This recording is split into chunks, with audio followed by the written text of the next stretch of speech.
Come gather round the campfire and hear our ghostly tales of chilling terrors, darkest woes, and anything that goes bump in the night. So cuddle up with your best friend or dare it alone. The darkness is closing in and spirits are calling your name. This is Fireside Phantoms.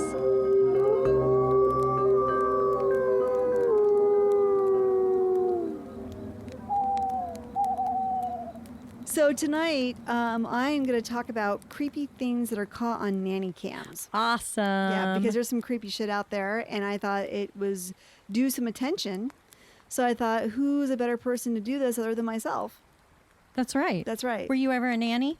I hope not. I wasn't a nanny, but I did babysit a lot as a teenager, which is when I decided children were not my thing.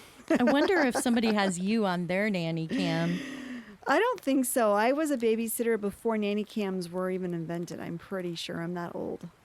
I was pretty old too when I did babysitting. Yeah, So. we kind of missed the boat on that, which thank God. Yeah, thank God. Back when parents believed the babysitters and not their kids, it was a beautiful time. Yeah. So we begin our story with a woman in Minnesota who was walking by her child's room one day. She suddenly hears music coming from inside. She goes inside the room and the music immediately stops.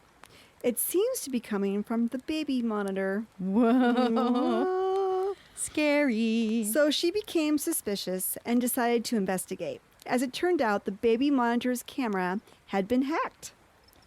Because that shit happens all the fucking time. Yep, her baby camera got hacked.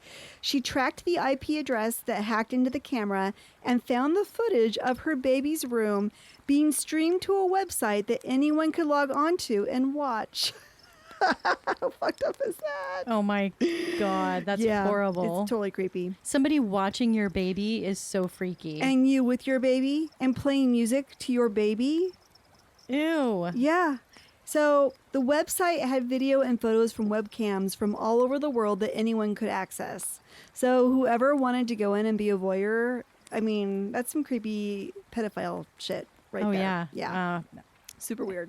Time to get Virtual Shield, guys, No. where it disguises your IP address. Virtual Shield, do you want to be our sponsor? Give us some money. Thank you. Yes, please. On that same note, another woman from New York City said she didn't know what to say when her son told her he was afraid of his baby monitor. One night, she heard him crying, so she went into his room just in time to hear a voice coming from the baby monitor that said, Babadook. said, "Wake up, little boy, Daddy's looking for you." What? Yep. It turned out her baby monitor had also been hacked and someone was talking to her son when he was alone in his room. Oh, that is so naughty. So incredibly fucked up. So awful. And yet another woman said she turned in for the night after putting her child to bed. Her husband was still up and awake. She decided to check the baby monitor one last time before she went to sleep. So when she looked at the baby monitor, she was shocked to find another woman in the baby's bedroom leaning over the crib and picking up the baby. No, this woman was on camera? Yes. So she panicked and ran to her husband. The two of them went into their baby's room together, but found their baby sleeping soundly in his crib. It turned out that the video feed from their monitor had actually crossed with their neighbor's video feed, and they were actually watching their neighbor pick up the baby next door. Come on, they didn't recognize the room that their baby was in? She was probably so shocked to see that image, she probably didn't even register it wasn't her house. Okay, that would be my guess. That makes sense. But how Shocked. scary is that? And that sets up a great precursor to my last story of cross streams in the baby monitor world, which is really kind of pretty fucked up. And in fact, it's pretty dark. You might want to cut out most of what I'm about to tell you. Because it's bad. You're really building this up, Holly. I am building it up. I can't wait. Yep. Don't cut anything out. There's going to be an orgasm at the end. I'm just kidding. Okay. So speaking of cross video feeds, this one takes the cake. In June of 2008, a man in the Czech Republic was setting up his new baby monitor when he too accidentally captured his neighbor's feed. What he found was incredibly disturbing. His next-door neighbor, a young boy, showed up on his monitor. He was naked and chained. The man called the police. As it turns out, there were 2 boys who were locked up and chained next door, and they were brothers. 8-year-old Andrei Morova and his 10-year-old brother Jacob were found in the cellar. They had been beaten, whipped, tortured, burned with cigarettes, sexually abused, were forced to cut themselves with knives, all by family members. Mom, Clara Morova, belonged to a cult called the Grail Movement, in which she and her sister Katerina were involved. The women claimed to receive text messages telling them what to do to the boys from a man they only knew as the doctor. I don't see how you can do that to your kids or any kid. Unless, I mean, those people are just got some mental problems. Insane. Yes. So Mom had installed the baby monitor so she could watch her boys suffering below in the cellar. The boys were kept in cages, standing in their own urine and handcuffed for days at a time. But the absolute worst was what they did to poor Andre. The women had skinned Andre's arm so they could devour his flesh and also feed it to Andre himself. Oh my God. They had to gag Andre for 6 months because he wouldn't stop screaming. Because why would you stop screaming in a situation like that? At the time the boys were freed, the police also found a 13-year-old girl with them. However, as it turns out, the 13-year-old girl was actually a 34-year-old woman named Barbara Sklarova and was actually one of the people, in addition to the boys' mother and aunt, in charge of torturing the boys. She took off for Norway but was later found and brought back to the Czech Republic to stand trial. The women claimed they wanted to break the boys' wills completely, so they tortured them in every way possible. In the end, Mom Clara received 9 years in prison, Katerina received 10 years, and Barbara received 5.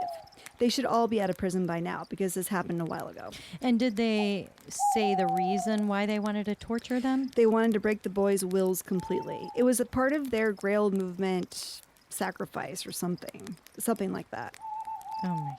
So that's incredibly dark and horrifying. Maybe we don't want to include all those details, but it's, the whole skinning of the arm is pretty dark.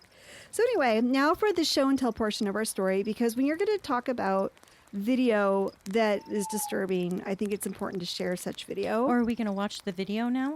Not of that. Oh. I didn't find the video of that. I'm kind of glad. I don't want to see it. But the flaying of the arm is not something I probably want to do in the heat or even in the cold. Or ever. Or ever. So now for the show and tell portion of our story. A couple in Highland, Michigan knew that the home that they moved into was haunted. Weird things kept happening. Their baby would wake up with long scratches on her face, and the mother said she would wake up herself in the morning feeling like she had just been choked. Then the baby cam caught a very translucent image of a person walking by the baby crib. It's pretty legit. You can definitely see something walking by. As it turns out, the person who lived in their 2-story home before them had committed suicide by jumping out the second-floor window. Which, when you see the house, it's hard to believe that could have killed him. But maybe he landed just the right way and that's what did it. I don't know, because the house is not that tall. But I will put a link up to this story on our website so you can see this ghost image walking by. And you guys, I'm going to show it to you right now so you can see it and tell me what you think. Cool. And fingers crossed, we don't lose our Wi-Fi. So maybe this guy was pushed backwards outside the window by the ghost. Oh, yeah. I see a misty thing. Ooh. Yeah, I totally see a misty thing. Yeah, I have one. This is just a photo. It's not an image or not a video. A woman named Melissa Smith, which is a pseudonym. She lives in Ontario, Canada, and believes the spirit of her dead baby haunts her home. Ever since she suffered her miscarriage in 2016, strange things have been happening around her home. Doors would slam shut. She would hear strange knocks on her door.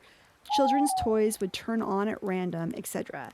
Then after putting her daughter Leah down to go to sleep one night, the new mother got definitive proof that there was a ghost in her child's room. She checked the baby monitor and could see her daughter scrunched up in the corner of her crib, but on the side of the crib is a screen, and through the screen is a face that looks like a child or a doll face staring back. Melissa said they only had stuffed animals in the house, no dolls. Ew. So, let me look. Can you see it? Whoa, that's another baby face. That's why she thinks it's her dead child. Does she really think it's her dead child? She does. Can you see it from there? It doesn't look like a doll. It looks like an actual child's face. Oh no. Yeah, that looks like a little baby face, and it looks kind of like it's waving or something. It looks like Happy Hi, Face. Mommy. That's awful. Like, hi, Mommy. Oh. No dolls in the house, only stuffed animals, Yeah, she says. that is a kid. That's creepy, isn't it? This next one's actually my favorite one, I think, that I found. The video is of a little girl playing with her dolls, and a couple feet away from her is another doll. No. Yep. That is a robot. No, that is a robot doll or something. That's got to be a remote control doing that. Okay, give me back my phone. That is freaky. And I'll show you the rest of the video. Okay, so that same little girl, right? She's in her, she's working on her table. Yeah. This one's a little bit more obvious. Keep watching. So, yeah, she's scared because somebody just moved all her papers on her table. Keep watching. Oh, no. So she sneaks back to the table to check on her artwork, and whatever's in the room totally throws up all the art things. projects and papers off of the table. So for those of you who are listening, the first video has this little girl playing with her dolls, and there's another doll a few feet away, and its head starts moving while she's playing without anything touching her. And now the table's moving. Yeah. Then we were thinking, because I saw the doll one, and I'm like, oh, yeah, that doll, something, they rigged it somehow. But then this video is more compelling because I can't tell what they did to make this happen. So that video shows a girl sitting at her table. She's just drawing or something, and all of a sudden there seems to be a gust of wind that comes into the room, and her papers start blowing around, and she gets a little freaked out, and she runs away. And then a few minutes later, she comes back, and then the papers blow completely off the table. All the things on the table fall off the table, and the entire table scatters across the floor. Okay, here's this next one is a baby laying on the bed with his blanket up around his shoulders. Ooh, is somebody like under the blanket with him? Nope. Oh, no, now it is. It's somebody's peeking on the baby and just pulled it down just slightly. Yep. That's actually kind of cute. I wonder if it's like a grandparent. It's scary, Carol. God damn it, it's scary. It's freaking me out. It's not cute. This is not a cute podcast. Oh. The ghost is pulling that back and just looking at the baby. Yeah. That's gross. That's really gross. That really was gross. No, that is adorable. Yeah. It's really scary. It is scary, but it's only just its head. Now, it would be really gross if the entire blanket came off the kid. Yeah. I would have screamed. This one is not scary. It's just funny. You'll see here, there's a woman and she's babysitting the baby. Yeah. The baby's playing in the living room, right? So then there's a crash that happens. The baby knocks something off the table and there's glass, it breaks. Now here's the family cat. And the cat was like, what the fuck was that? So the cat goes out to confront the babysitter. Right. So watch what happens, what this cat does. Coming up to the babysitter, jumps and attacks the babysitter. Oh my God. I have never seen a cat like try that. and viciously attack somebody. The baby's crying. There's broken glass. The babysitter's trying to clean up, and the cat comes to whip ass.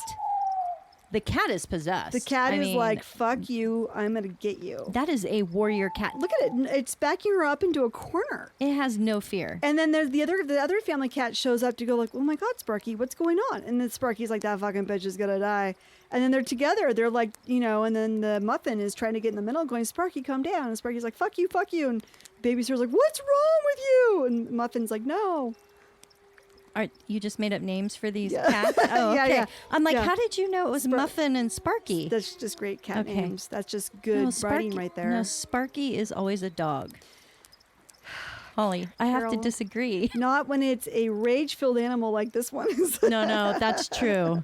Yeah, I'm not even sure that was a cat. I'm not sure what that was. Can you believe that? That cat was all over her. He was like, I'm going to take you down. How dare you touch my baby?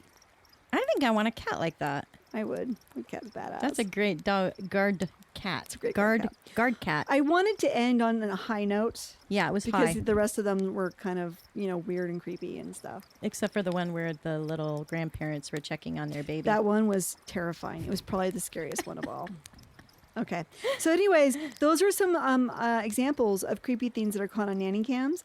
And when I started to do the research, I was like, oh, I can write it. But then I thought, no, I would rather show the video and we can all talk about it. So we're going to put links for all of those videos up on our website. You guys can check them out for yourself and decide what you think, because I personally think the first ghost video in the family's house is pretty compelling ghost footage. No, it is, yeah. Maybe it's a visual effect, but they didn't look like the type of people that would go out of their way to create a visual effect video like that. Or like, they didn't strike me as doing that. I think it's amazing how these cameras are picking up such subtle activity that otherwise we'd be missing, because I think a lot of this stuff probably goes on, but we just are focused on other things all the time that we don't notice it. Right.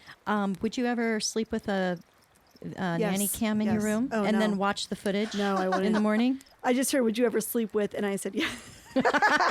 It's been that long, hasn't it? Yeah. No. Don't even need a name. I don't even need just whatever Don't object. even need a visual. A face. This is a TikTok video. The user is a woman named Haley Geiger. And this is a video. This is a really good one. Someone took at a cemetery late at night. This woman's daughter died. She was about 3, and I guess she was murdered by the woman's boyfriend. And there is footage of the little girl at the gravesite, and it's very, very clear. So here's a picture of mom and baby. Yeah. Oh, she's so cute. So wait for it. We'll just wait for this thing to pop up. This is actually perfect. I'm so glad. Rosemary, thank you for sending this to me, because this is perfect for my story. Here's another picture of mom and baby. The video haunting is coming. Yeah, that's her. That's her. Okay, if you were the mother and you see your daughter, your baby at the grave, could you ever leave? I mean, would you be like visiting that like every day and trying to talk that's like to a your daughter? solid entity.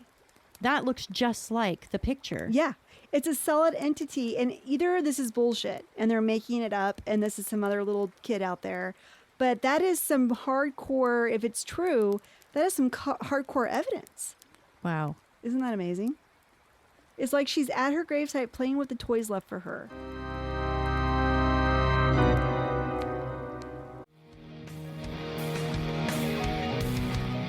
Hi everyone, I'm Talia. And I'm Tanya. And together we're 2 attorneys that really like to dive into the details of true crime cases, which is why we created Crimes and Consequences, our own true crime podcast. In our podcast, we really want to know the details of a case, so it's really important to us to try to get transcripts and audio or video recordings when we can. In addition, we don't really want to just rehash cases you've always heard. Of course, there's a place for the really famous cases, but it's also interesting to learn about true crime stories that you've never heard before. To give you just a little feel for how our podcast goes, here's a snippet from episode 34 called Closed Casket. Later on that same day at 3:08 p.m., the Smith residence received another phone call from the kidnapper. Here's part of that phone call. 4:58 a.m. Saturday, the 1st of June. Okay, Saturday, the 1st of June. Became one soul. Became one soul. What does that mean? No questions now, please. Do not kill my daughter, please. I mean, please. Love and miss y'all. So if you're like Tanya and I and you want to know the gritty details of the true crime case, listen to Crimes and Consequences, a hardcore true crime podcast.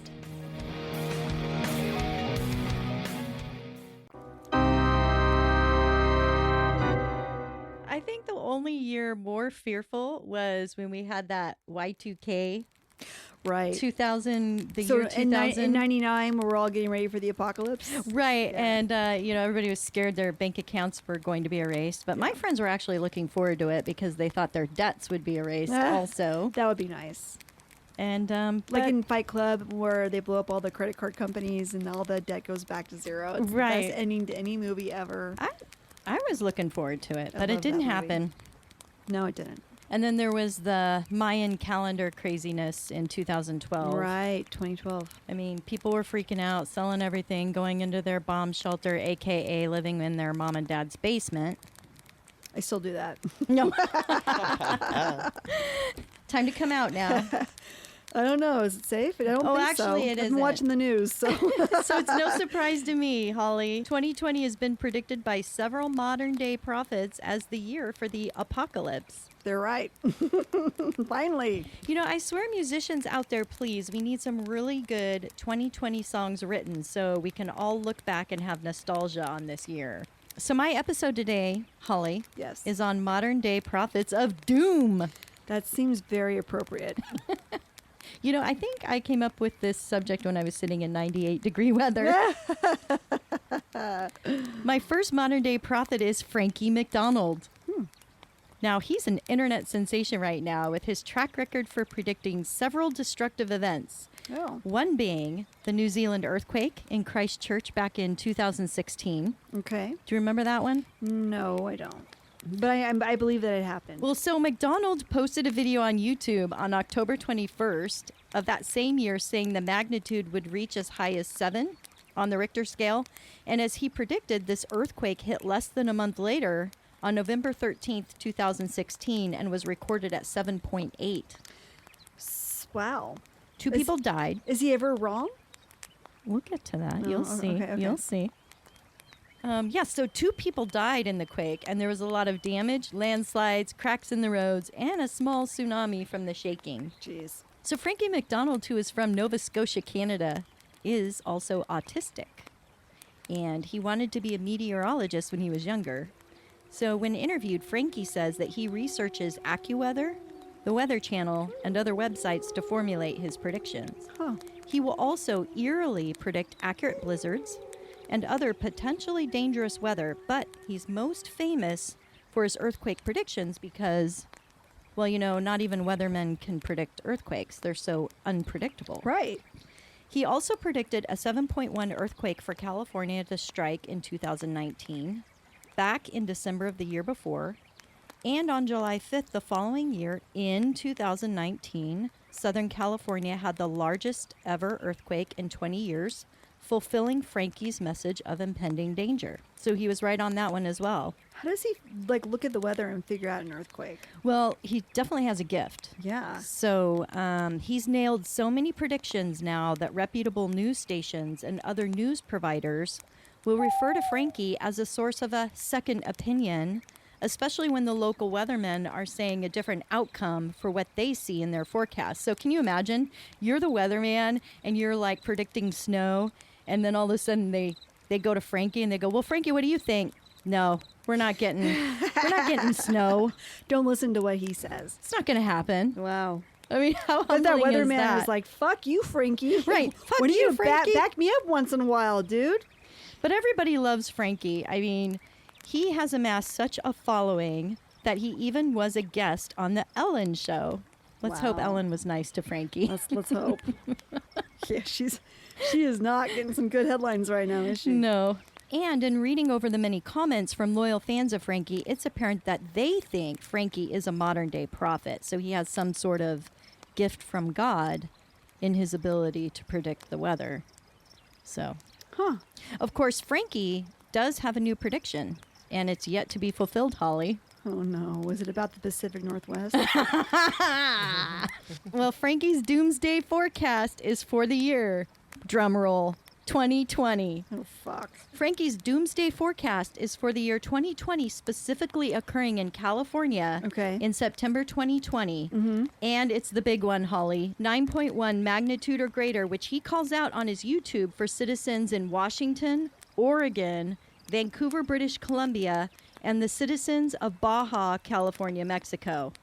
But then he really gets going in the video Oh, because no. then he includes Arizona, New Mexico, Nevada, Utah, Colorado, Wyoming, Montana, and Idaho. He tells people to be prepared with an emergency kit because it might knock out transformers and cause road damage, along with the Golden Gate Bridge collapsing. He ends his video saying it will be so powerful, it may destroy everything. and a lot of people. Do you remember reading that article back in 2016 written by Catherine Schultz on the Cascadia Rift earthquake? She won a Pulitzer Prize for that or some shit. That's right. It was so shocking. It was really hard to read. Well, so what was interesting about her article, in my opinion, was we've known for decades up here that we're supposed to have a major life-ending catastrophe earthquake. Right. But it was one of those folklore things where we all knew it, but nobody really thought about it. And she actually went and did boots on the ground research to find out what exactly is the threat. And what she came back with was so horrifying and so terrifying that we were all like, holy fuck. Yeah. Scientists everywhere are like, oh yeah, no, we're all going to die. Right. And it was at that point that we actually got attention on our bridges, like Selwood. Right. At that point, I never drove over the Selwood Bridge again until they fixed it. That was a rickety mess. But yeah, but here's the thing. It's like anything west of the I-5, but it sounds like what this guy is saying is it doesn't even matter where the I-5 is. You're all fucked. So how many times has he been wrong? Never. He's never been wrong. He's never been wrong. You're really legitimately starting to freak me out right now. Okay, well, I'm only starting, so. Oh my God. I'm going to go to the store when we get done here and buy water and toilet paper and canned food. And what else do you need? Flashlights, first aid, what else? Did he say that the real estate market was going to drop? Because that's what I'm really hoping for. You're hoping for some cheap real estate. Yeah. Or is he trying to say, Idaho, Nevada, you guys are going to have beachfront property? He didn't say tsunami. He said earthquake. So he said a lot of damage with the earthquake. But isn't this earthquake going to make us fall off into the sea and drowned? I don't know. We should ask for a, more clarification on his prediction. I did come across a video of him just laughing, though, for 5 minutes. Evilly? No, it was really funny, cute laugh. So, Holly, there's another doomsday group who is predicting the end of the world as we know it, starting on September 5th, 2020. They do not specifically say it will be an earthquake, but they've said it will most likely be a series of events more shocking than the world has experienced yet. This group is online specifically talking about this specific date on Reddit. And they get together to figure out clues to try and survive the date and events afterwards. There is very little direction on how they will try to survive, and many on the board seem very confused as to what this group is really all about, thinking it might just be an ARG alternative reality game. But it is weird, because it seems only certain people are invited to participate and know the rules. So that rules out most ARG theories. And generally speaking, this group talks about a man in blue flames that many have seen in their dreams, and a long tunnel which some say there's no way out. And there's talk about dreams everyone is having right now that are unusual and very dark and very scary. This Reddit board, everybody's posting that right now they're having very dark and scary dreams. Yes. And the people researching this say it reminds them of a very weird event that happened back in 2015 in Portland, Oregon. Oh, great. When strange flyers were posted around town asking if anyone was having strange dreams. Huh. Then it listed a phone number, but no other information as to what the purpose was for. Wow. And so the need to advertise for random people to call and report their dreams was creepy. Because when people did call, there was a woman who said, "Thank you for calling the Willamette Valley Dream Survey. Please leave a detailed account of your dream after the tone. Transcripts or audio form, and your report may be duplicated in other media." Eventually, people just forgot about this, and time passed until just recently, when the same flyer, just slightly altered, is now appearing in Utah. Oh. And there is a new phone number, but when you call it, again, it is vague and just states, "Welcome to the Happy Valley Dream Survey," which is very similar to the message of 2015.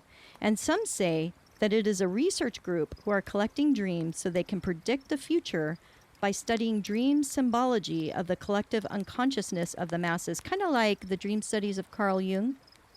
He did that. So there's a Happy Valley, Oregon. So is it based in Happy Valley? No, so there's a Happy Valley, Utah. Okay. And so these flyers were the Happy Valley Dream Survey. But when it happened in 2015 in Portland, it was in Willamette. Oh. So it was the Willamette Valley I see. dream research. So those things were altered. But other than that, it was the exact same message, exact same kind of flyer, except for, the phone numbers changing. And some say when they call the phone number, they get a text message right back thanking them. So it shows that the whole thing is set up to run on an automated response. That's so weird. But here's the thing. When they call and leave a message, they hear feedback on the line and this like crackling. So they suspect that someone is creepily listening in silence to their call as they describe their dream. Yikes. Yeah. So the reason people are tying this to September 5th Doomsday Group is because the subject of dreams predicting a catastrophe is also featured as a big interest in surviving September 5th. And the timing of these flyers is also suspicious, along with the fact that the Reddit group stress not to trust the organization, but don't say who or what the organization actually is or who is part of the organization. Now, ominous things have also happened. 2 very active Reddit posters, accounts mysteriously were blocked from participating in the group chat, and then soon afterwards, they had their accounts completely deleted off Reddit. Somehow, the Clue 24 is also part of this, and posters are thinking it might be a reference to a specific day, meaning September 5th has exactly 24 hours in the day, whereas no other day is exactly 24 hours. They either lack a few microseconds or they have an excess of microseconds. I'd never heard that before. Every I didn't day is either. a little different. Yeah, every day is just slightly different. Well, that's really fucking with me now. Oh, wait, there's more fuckery. Hold on, it gets worse. I might have to throw up. Yeah. This online Reddit group is now saying there might be a possible connection to the Portland phone company Futel, who is owned by 2 guys who just recently received a grant from the Regional Arts and Culture Center to install free telephone booths in various locations around Portland. Telephone booths. Like the one in Helix, a Right. real telephone booth, Wait a a- working telephone. Why do we need telephone booths? We all have cell phones. Well, the owners say it is an effort to provide help for homeless people and others who may not be able to afford cell phones. But oddly enough, here's where it gets really freaky. If you press 0, you reach the owners who are the operators. And if you press 3, you get a listed directory with extensions for different options, like an extension to call the mayor, which I'm sure that's getting a lot of play right now. Right. The Druid of Sisyphus Gardens. Who the hell knows what that is? An apology line. I love this one, where you can confess your sins. That's great. And maybe there's a priest on the other line with This that is one. awesome. And drum roll. Can you guess what it is? Drum roll. The Willamette Valley Dream Survey. Yes. Wait, are Is this these, mind fuckery or what? are at these its phone booths best? out already? Yes. We have to Yes. go to one. I know we have go to. one. We have to. So paranoid people, Oh God, our city's full of them. yeah, paranoid people think this project has a dual purpose, installing an alternative communication or emergency system for the city in case of a major catastrophe where wireless or satellite becomes a complete blackout. So many people think this is probably, a doomsday situation, and other people think it's just a marketing scheme for a doomsday movie, but it has many people hooked. What I love about this is any time a doomsday group specifies a specific date, it's never going to happen on that date. It never does. The doomsday clock is also on my list as a modern day prophet. This clock keeps track of worldwide events, and it is a constant symbol of our impending doom and represents the chances of a man-made catastrophe that wipes out our planet. The hands of the clock have been constantly updated with events since 1947, when we bombed Hiroshima and Nagasaki, and is maintained by the members of the atomic scientists. Supposedly, if ever the hands of the clock reach midnight, we are toast. When the clock first began, though, it was set at 7 minutes to midnight and was kept there due to the constant threat of nuclear war. Because at that time we were hella scared of Russia. I guess some of us still are. And it was I am. during the Cold War. Did you ever have to hide under your desk? No, that was about a decade before my time. Oh, God, Holly. So the clock has been updated 24 different times with a great jump, moving the clock hands back 17 minutes to midnight in 1991. However, like all good things in 2020, the clock, of course, has moved forward. What does that mean? Moving forward? Yeah. Well, it sits presently at 1 minute and 40 seconds to midnight. And remember, I said if it reaches midnight, we're toast. So we only have a minute 40 left. Yeah. How often does it move forward? It's only moved forward 24 different times. The closest it's ever gotten to doomsday was this year, January 23rd, 2020, due to worldwide unrest and the threat of a pandemic called COVID-19. The clock can be enjoyed daily for all to view on the news site, The Bulletin. It's online, and according to The Bulletin, more people visit the site to see the clock than any other announcement or news feature. They want to see how much time they have left. Yeah, they're constantly looking. People are obsessed. Oh my God. People are completely obsessed. Now, there are also modern day prophets who are getting messages of our impending doom from their ghost boxes. Do you know what a ghost box Yes. is? Isn't that when you go in and you talk to the spirits, like a spirit Yeah, box? I know we have ghost hunters listening. So it's these little electronic recording devices used by ghost hunters, and they pick up radio waves in the form of white noise. And supposedly, ghost conversations can easily manipulate words through it. Like an EVP recorder? Well, EVP picks up electronic interference. So, like, if you're in a room and there's ghosts, it'll spike. One of my favorite ghost channels to watch is Gary Huff, and on his YouTube channel, he speaks to departed spirits wanting to talk through his home-built ghost box equipment. And this communicator he built himself out of amethyst crystals. Oh, cool. It's really elaborate, and you know, a lot of these videos, you're kind of like, is that really what they said? It doesn't sound like what they think the ghost said.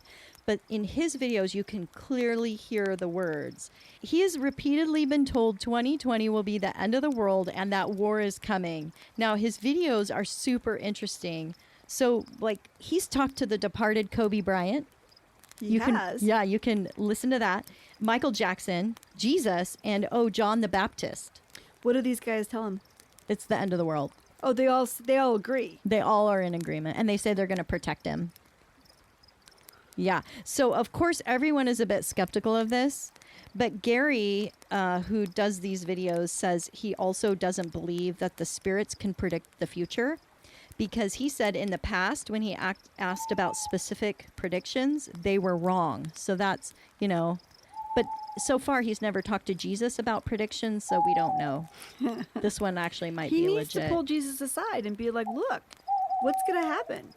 Yeah. Because Jesus is not supposed to lie. So I he's think we gonna have need to be Gary on honest. here to really ask the probing questions. That'll be really interesting. Still, when you watch these, it's really eerie to hear and see what could potentially be real ghosts communicating. It's crazy. And famous ghosts at that. Famous ghosts. Yeah. Now, Jean Dixon is also on my list, even though she passed away in 1997. Do you remember who she is? No. She's a famous astrologer who is credited for predicting the assassination of a president in the 1960s election, which was, of course, President John F. Kennedy. But of course, later on, she admitted that she really thought it was going to be Nixon that was elected and it would be Nixon assassinated. So she was kind of halfway right. But she also got the Munich massacre right, and that she exclaimed that from that terrorism eventually would come to the United States in the form of Islamic extremism. And she was one of the main astrologers who gave advice to Nancy Reagan. Oh, yeah. Yep. Well, Jean Dixon also predicted that a pope in her lifetime would suffer bodily harm and another pope would be assassinated. This was in reference to the nefarious death, which many suspect was the poisoning of Pope John I and the attempted assassination of Pope John II. She also predicted that a pope would be removed from office by cardinals who disliked him. In her 1971 book called The Call to Glory, she writes about a vision she had when an apocalyptic war would occur in the year of 2020 Oh, shit.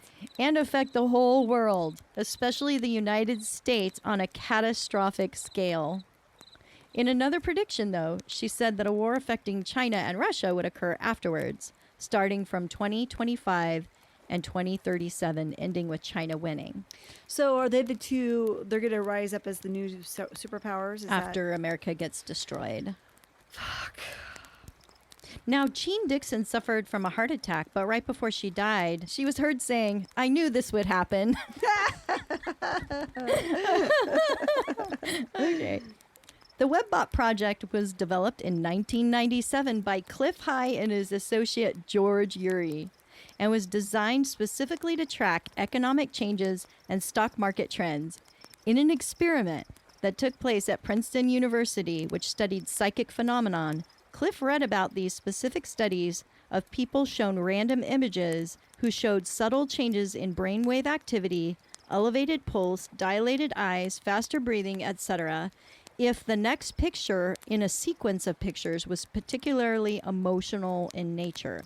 For example, let's say they put up a picture of a rock, and then the next picture was a bloody corpse or a mother affectionately holding her baby on a baby monitor. I had to make a connection there somewhere. With a creepy doll turning its head. And a stuffed animal in the crib. What it would do is they would show that people's speech would start to reflect the change subtly by choosing similar verbiage before seeing the physical picture in front of them. It would also record changes in their physiology. So Cliff assumed then that his technology of having bots could be programmed to track an increasing trend in the number of emotional phrases or words surrounding a certain topic. And that in turn would point to a future event that would have a higher probability of happening than just random chance. His bot was designed to gather large amounts of data from news blogs, forums, matching a targeted 300,000 keyword lexicon, which are emotional in nature, and then assigns numeric values for how strong the collective emotion is surrounding the internet conversations, and then uses a value to predict an outcome. Now, one of the biggest, longest sets of changes the bots have picked up are conversations surrounding Antarctica.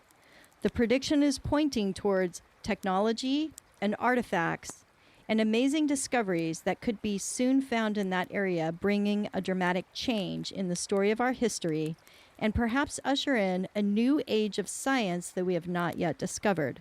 Phrases like creeping electricity, field dynamics, pole reversals, time is energy, all of these phrases were associated with Antarctica and extreme emotional energy. Now, Cliff thinks all of this points to being discovered around the end of 2020 and could theoretically bring about an end to our current living as we know it. So that could be an actual good ending for us. And others think, though, it points to a complete pole reversal with the mention of energy and field dynamics, which on a side note, it is interesting from an astrological viewpoint that we are at the end of a 2,000-year cycle of Pisces and transitioning to the age of Aquarius, which will last around 2,160 years. Some say this already happened back in 2012, but other astrologers say, no, this new age, we calculated that all wrong, they're saying, and the new age is actually starting in 2021. Oh, 2021. Okay. So this would be, in theory, the end of the age. Okay. And besides financial trends, the WebBot has predicted the Northwest blackout in 2003, the 2004 Indian Ocean earthquake. It predicted Hurricane Katrina and many, many more predictions. However, it's also had a big miss. It missed the supposed Mayan end of the calendar cataclysm, saying it would devastate a portion of the planet. And of course, that did not happen. And if you don't mind, Holly, I have a couple predictions myself. Okay. I'm a doomsday prophet. I don't think ultimately it will be the weather. I think our doom will be AI or technology advancing beyond our capacity to control it. Sure. I'm a Terminator fan. Yep. But before that happens, it will be jolly good fun. Now, I want you to imagine something. Imagine your life with Siri telling you one day she's been tracking stress levels and a general escalation in your cussing, along with more erratic gestures and forgetfulness. And Siri continues, saying, according to her predictive programming, You are 92% likely of having a car accident, pointing to an exact collision impact at Thursday around 4:45 p.m. due to speeding, a distracted mind resulting in possible serious injury for yourself and others. She then tells you to chill the fuck out and takes the liberty of sending a delivery of flowers, yes, from your bank account, and booking you a relaxing massage, yes, also from your bank account, and then promptly ends the conversation with, I have now changed the outcome of your future, Holly. You are welcome. So it's like the Minority Report, only very positive, no arrests. And Siri is run by all the corporations that want your money. So That's there you right. go. Yep, that makes sense. And if I may predict one more thing, I read that the new 5G technology, because of its speed, will cause widespread theft of data, and many nations will regret adopting this technology. Think of it this way. Imagine a malware virus, which used to take several hours to spread and download to other computers, only now taking 1 to 2 minutes to completely infect thousands of computers. With speeds like that, it would be impossible to stop the virus in time from spreading. Doom. I tell you, doom, because we're so addicted to technology. Right. Now, if there's a way of looking at all this differently, I always breathe a sigh of relief because I feel that there's always a silver lining. And a profound saying I heard once from a very profound guy said, happiness can be found even in the darkest of times if one only remembers to turn on the light. So wait, I'm supposed to turn on some lights? Do you know who that was? No. Dumbledore, of course. Oh my God, of And course. there was a spiritual author, Richard Bach, who also said, what the caterpillar calls the end of the world, the master calls a butterfly.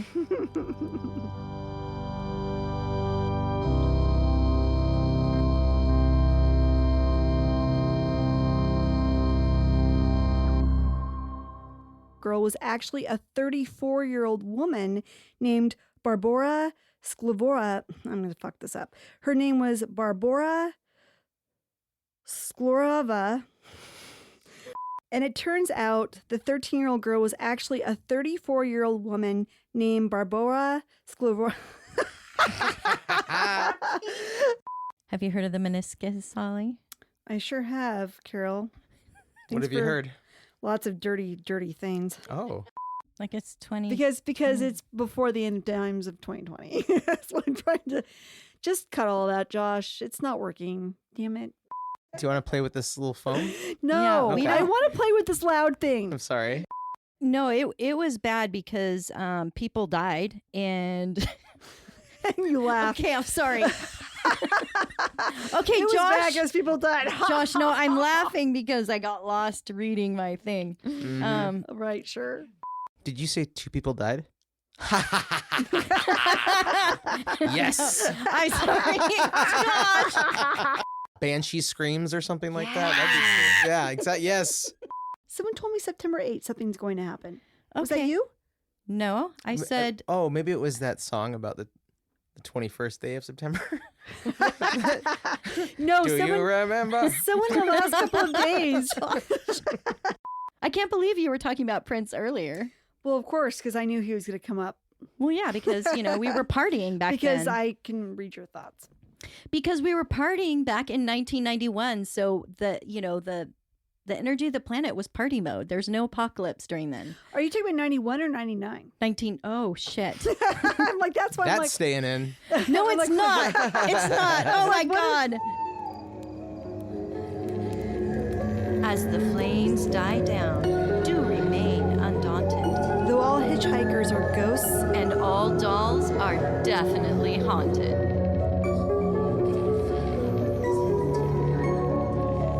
hey guys, be sure to follow us on Instagram. Our handle is @FiresidePhantoms. If you have a spooky story you would like to share with us, send it to firesidephantoms@gmail.com and you may hear it on a future episode.